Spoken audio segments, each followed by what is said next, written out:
हाँ जी, नमस्कार सभी को।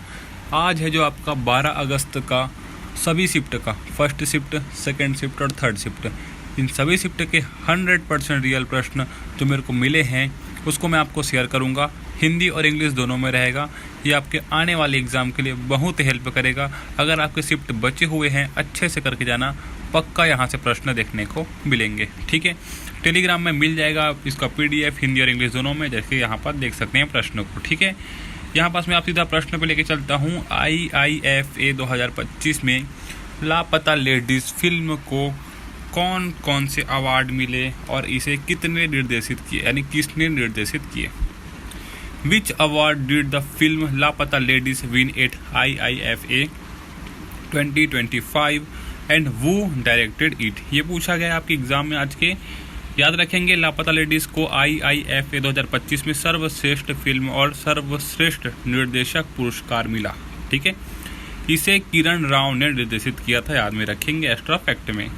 इंग्लिश में देख सकते हैं, Laapataa Ladies won best film and best directed award at IIFA 2025।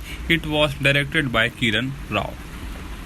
व्याख्या यहाँ पर देख सकते हैं, IIFA जो कि International Indian Film Academy Award भारतीय सिनेमा के प्रतिष्ठित अंतर्राष्ट्रीय अवार्ड है। 2025 का समारोह जयपुर राजस्थान में आयोजित हुआ था, पता होना चाहिए आपको, जिसमें लापता लेडीज़ को 2 प्रमुख पुरस्कार मिले, जिससे यह चर्चित फिल्म बन गई। ठीक है, यहाँ पर आप इंग्लिश में भी देख सकते हैं। ठीक है, तो मैं आपको इंग्लिश में नहीं बताऊँगा, आप इसको देख सकते हैं पॉज करके, या फिर आप PDF में जाके पढ़ सकते हैं। ठीक है, चलिए ये देखिए, ग्लोबल जेंडर इंडेक्स 2025 में प्रथम स्थान किस देश को मिला और भारत की रैंकिंग क्या है। Which country topped the global gender index 2025 and what is India ranking, ये पूछा गया है। देखिए, ग्लोबल जेंडर इंडेक्स 2025 में आइसलैंड प्रथम स्थान पर रहा, जबकि भारत 148 देशों में 131वें स्थान पर रहा। इंग्लिश देख सकते हैं, Iceland topped the global gender index 2025 while India ranked 131 first out of 141 country. ठीक है, चलो, यह सूचकांक विश्व आर्थिक मंच द्वारा जारी किया जाता है, जो शिक्षा, स्वास्थ्य, आर्थिक भागीदारी और राजनीतिक सशक्तिकरण के आधार पर लैंगिक समानता को मापता है। आइसलैंड कई वर्षों से शीर्ष पर है, जबकि भारत की स्थिति में सुधार की आवश्यकता है। ठीक है, ये आपके लिए इंग्लिश में है, इंग्लिश वाली स्पेशल, इसको आप पॉज करके पढ़ सकते हैं। ठीक है ना, चलो, भारतीय संविधान की 11वीं और 12वीं अनुसूचियां किससे संबंधित है। What do the 11th and 12th schedule of the Indian constitution pertain to. देखिए, 11वीं अनुसूची पंचायती राज संस्थाओं से और 12वीं अनुसूची नगर पालिकाओं से संबंधित है। इंग्लिश में देख सकते हैं, the 11th schedule relate to Panchayati Raj institution and the 12th schedule relate to municipalities. व्याख्या में आपको दे देता हूँ, 11वीं अनुसूची को 73वें संविधान संशोधन 1992 में जोड़ा गया, जिसमें ग्राम, ब्लॉक और जिला पंचायतों के अधिकार और विषय सूचीबद्ध हैं। 12वीं अनुसूची को 74वें संविधान संशोधन 1992 द्वारा जोड़ा गया, जिसमें नगर पालिकाओं के कार्यों और शक्तियों का वितरण है। क्लियर है, यहाँ पास आप इंग्लिश में देख सकते हैं। मैं आपको इंग्लिश में इसलिए नहीं बता रहा हूँ क्योंकि वीडियो बहुत लंबी हो जाएगी। ठीक है, यहाँ पास आप खुद से पढ़ सकते हैं पॉज करके। चलिए, ये पूछा गया था, वर्तमान में UPSC के अध्यक्ष कौन है। वो is the current chairman of, या फिर चेयरपर्सन ऑफ UPSC। तो देखेंगे, अजय कुमार है, याद रखेंगे, the current UPSC chairman is Ajay Kumar. Ajay Kumar पूर्व रक्षा सचिव भी रह चुके हैं और 2025 में उन्होंने UPSC अध्यक्ष नियुक्त हुए। और UPSC संघ लोक सेवा, जो कि आपको पता होना चाहिए, भारत की केंद्रीय भर्ती संस्था है जो सिविल सेवाओं की परीक्षा आयोजित करती है। ठीक है, चलो, ये पूछा गया था, समुद्रगुप्त को भारत का नेपोलियन किसने कहा और क्यों कहा। वो called Samudragupta the Napoleon of and why. तो देखिए, किसने कहा तो पता चल जाएगा, आप क्यों कहा ये आपको पता चलना चाहिए। ठीक है, समुद्रगुप्त को भारत का नेपोलियन ब्रिटिश इतिहासकार VA स्मिथ ने कहा। किसने कहा? VA स्मिथ ने कहा। उनकी असाधारण सैन्य विजय और साम्राज्य विस्तार के कारण उन्होंने क्या कहा? समुद्रगुप्त को भारत का नेपोलियन कहा। यही चीज़ इंग्लिश में देख सकते हैं। Samudragupta was called the Napoleon of India by British historian V.A. Smith due to his extraordinary military construct and impair impression. ठीक, व्याख्या देख सकते हैं। समुद्रगुप्त 330 से 380 ईस्वी तक शासक रहे थे, है ना। गुप्त साम्राज्य के महान शासक थे जिन्होंने कई राज्यों को जीतकर भारत का विस्तार किया। उनकी विजय गाथाएं इलाहाबाद स्तंभाभिलेख में दर्ज है। ठीक है, एक्सप्लेन आप देख सकते हैं, जो कि मैं आपको नहीं करके दूंगा। ठीक है ना। चलो, दिल्ली का लाल किला किसने और कब बनाया था? वो build the red fort in Delhi and when. चलिए, दिल्ली का लाल किला मुगल सम्राट शाहजहां ने 1638 से 1648 के बीच बनवाया था। The red fort in Delhi was build by Mughal empire Shahjahan between 1638 and 1648। व्याख्या देख सकते हैं। लाल किला, जिसे किला ए मुबारक भी कहा जाता है, मुगल स्थापत्य कला का उत्कृष्ट उदाहरण है। यह यूनेस्को विश्व धरोहर स्थल है और स्वतंत्रता दिवस पर प्रधानमंत्री का भाषण यहीं से होता है। ठीक है जी, तो ये देख सकते हैं आप। ये पूछा गया था 104वें संविधान संशोधन 2019 में क्या प्रावधान किए गए थे? What provision were made in the 104 constitutional amendment 2019 यानी 2019। ठीक है, इस संशोधन में SC/ST के लिए विधानसभाओं में आरक्षण 10 वर्ष के लिए बढ़ाया गया और एंग्लो इंडियन के लिए आरक्षित सीटें समाप्त कर दी गई। The amendment extend reservation for ST/SC in legislatures for 10 more year and abolish reserve seat for Anglo Indians. ठीक है, यह संशोधन भारतीय संविधान के अनुच्छेद 334 में बदलाव करता है। SC/ST का आरक्षण अब 2030 तक जारी रहेगा, जबकि एंग्लो इंडियन के लिए पहले से मौजूद जो सीटें थी वो हटा दी गई। कितनी सीटें हटाई गई? 2 सीटें हटाई गई। ठीक है, पूछा गया था आपका बेकिंग सोडा का रासायनिक नाम क्या है? What is the chemical name of baking soda, ये पूछा गया था। ठीक है, देख सकते हैं आप, बस इंग्लिश और हिंदी दोनों में आंसर दूंगा आपको। सोडियम हाइड्रोजन कार्बोनेट, ये होता है आपका बेकिंग सोडा का जो कि होता है। ठीक है, NaHCO3 यहाँ पर देख सकते हैं। सोडियम हाइड्रोजन कार्बोनेट यहाँ पर आप देख सकते हैं। ठीक है, ये पूछा गया था। अब देखिए, थोड़ा सा मैं एक्सप्लेन कर देता हूँ कि इसे सोडियम बाइकार्बोनेट भी कहते हैं। ये पूछ देगा आपके एग्जाम में तो आप घूम जाओगे, इसलिए मैं बोल रहा हूँ कि सोडियम बाइकार्बोनेट भी कहते हैं। यह एक क्षारीय यौगिक है जो अम्लों को निष्क्रिय करता है, बेकिंग, सफाई और आग बुझाने में उपयोग होता है। ठीक है, तो ये भी आप याद में रखेंगे कि उपयोग बेकिंग, सफाई और आग बुझाने में किया जाता है। किसका? सोडियम बाइकार्बोनेट का। ठीक है, देखिए, also called sodium bicarbonate, it is an अल्कनाइन compound that neutralise acid. It is used in baking, cleaning and as a fire extinguisher. ठीक है, चलो, ये पूछा गया था सेकंड प्रश्न। बीमस्टेक समिट 2025 की मेजबानी कौन सा देश करेगा? Which country will host the BIMSTEC summit 2025? Thailand याद रखेंगे, यहाँ पास एक बार आप कंफर्म कर सकते हैं, है ना। थाईलैंड है, यहाँ पास आंसर देख सकते हैं।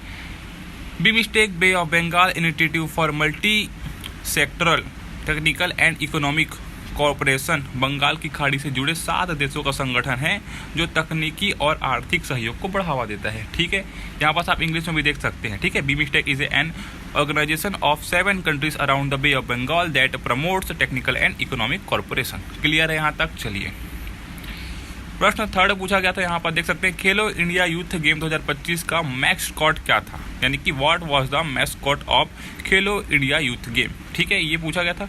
गज सिंह था, यानी कि शुभांकर जिसको हम बोलते हैं ना, शुभांकर कौन था ये बोलते हैं, तो गज सिंह था। इंग्लिश में गज सिंह आप भी देख सकते हैं। यह खेल बिहार में आयोजित हुआ था। महाराष्ट्र ने सबसे ज्यादा पदक जीते थे। मैस्कॉट गज सिंह युवाओं में साहस और ऊर्जा का प्रतीक था, यानी कि शुभांकर था।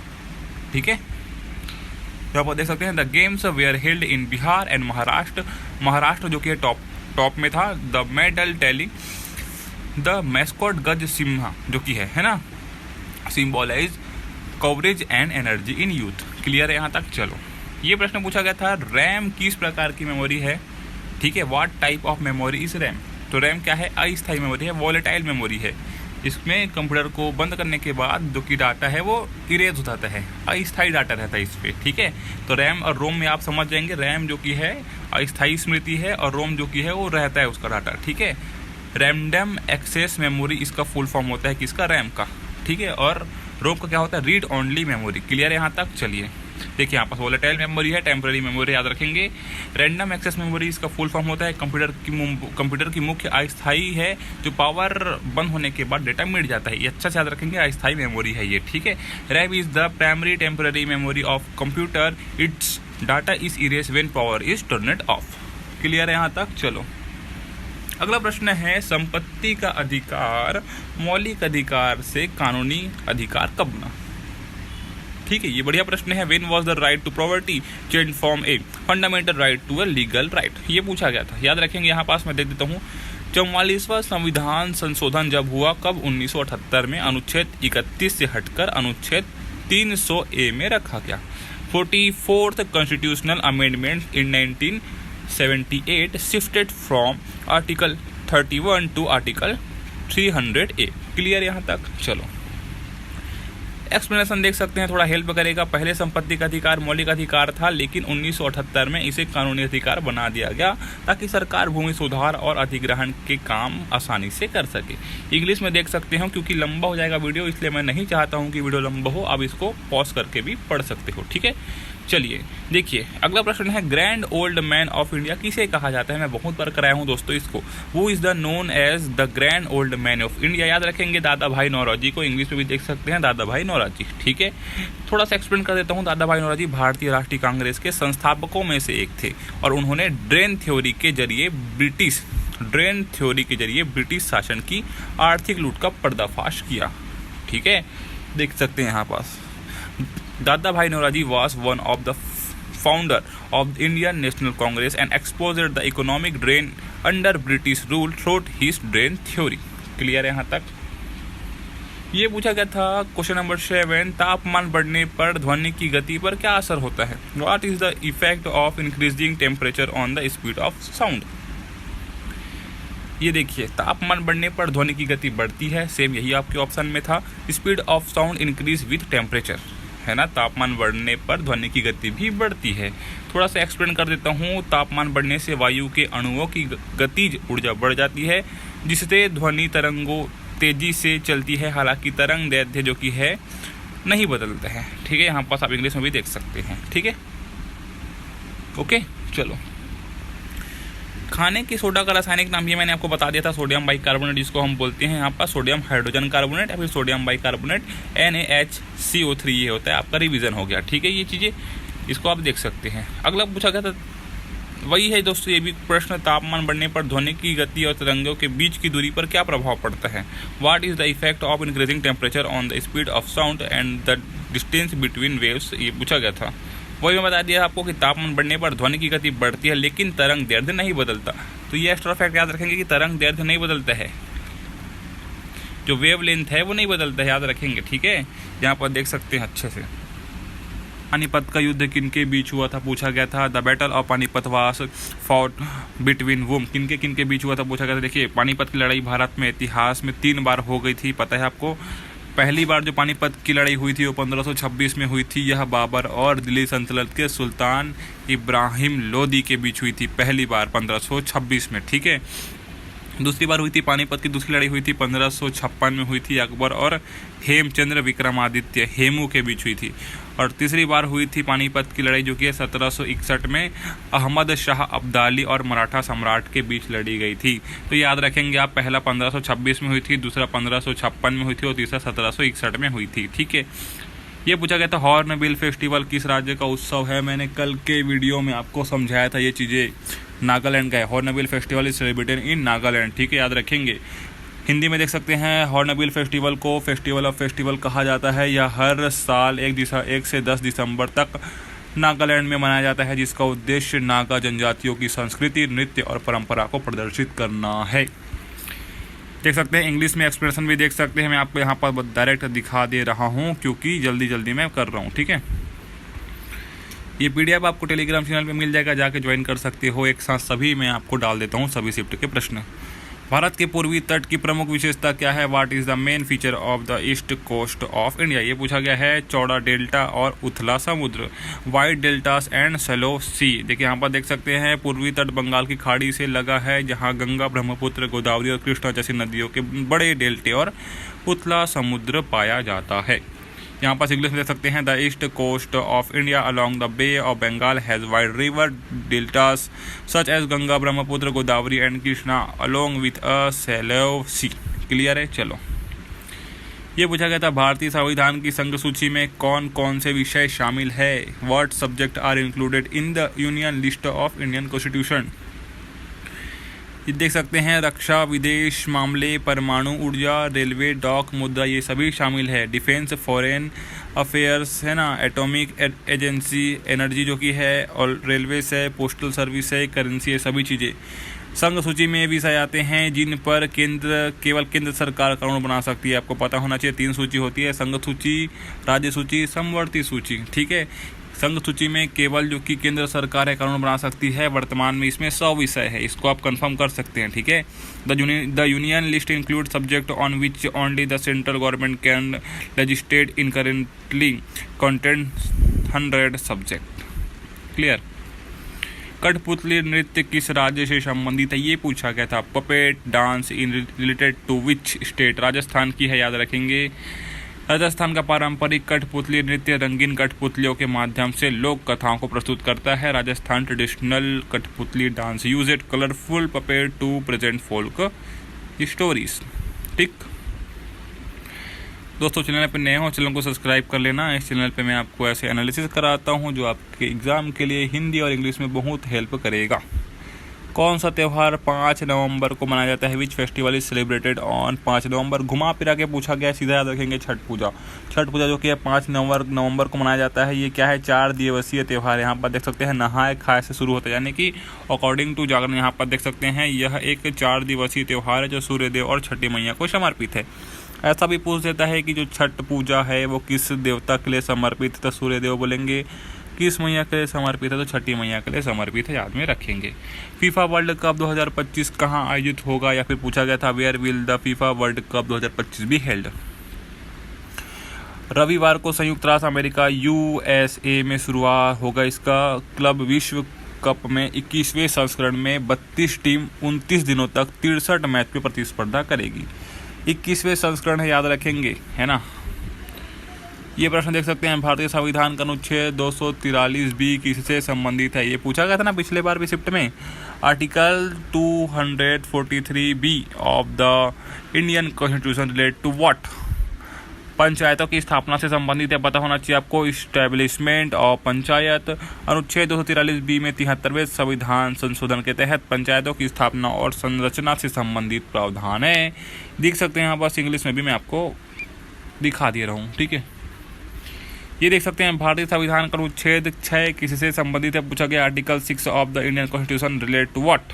पाकिस्तान से भारत में आए लोगों के नागरिकता का अधिकार देता है ये आर्टिकल 6 जो कि है ना। Citizenship right to of people migrating from Pakistan to India. यह अनुच्छेद उन व्यक्तियों की नागरिकता तय करता है जो 19 जुलाई 1948 से पहले पश्चिमी पाकिस्तान से भारत आए थे। ठीक, तो इंग्लिश में नहीं पढ़ाऊँ ना आपको, इंग्लिश में आप देख सकते हैं यार, क्योंकि सब वीडियो ज़्यादा लंबी हो जाती है, फिर वही आप बोलते हो ज़्यादा लंबी बनाते हो वैसे करके। ठीक है, ये देख सकते हैं गवर्नर जनरल का पद भारत में कब लागू हुआ। When was the post of governor general introduced in India. ये पूछा गया था भाई, गवर्नर जनरल का पद जो कि 1833 में लागू हुआ, जब चार्टर एक्ट 1833 ने बंगाल के गवर्नर जनरल के पद को ब्रिटिश भारत के गवर्नर जनरल के पद के रूप में बदल दिया।